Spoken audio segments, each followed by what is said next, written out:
always a good idea to visit the mall, visit the school, visit the property, visit the banquet, visit the restaurant, visit the plot, because you never know what's happening. If you have an airport around, you could have a different price to that.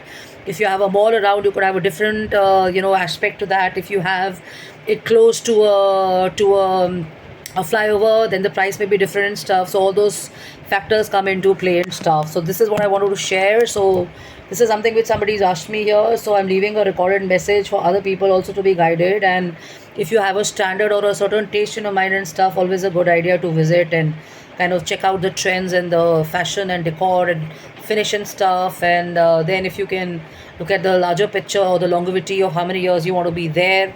Do you have a gym around? Do you have a school around?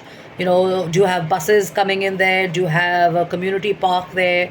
Do you have a canteen around? Do you have medical facilities there? Is it close to the city? If you're fond of going and exploring theater, cinema, art, or whatever, is it that amazing for you and stuff? So all these points come into all these points come into factor, because if you're going to be living in, then you're going to be living in for a number of years and stuff.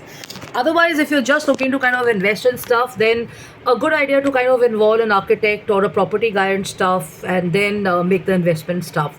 So hope this helps. I'm Jashin Kapani. I'm the founder and CEO of I'm Decor Design. I come to you with an experience of 24 years in marketing, global PR, communication, retail, and interior designing and stuff like that. Of course, I've also kind of launched a few malls and stuff. I've worked with the biggest of brands in the country, so I can guide you on this one. So trends and scenes of the market keep changing and stuff, but the basics remain the same.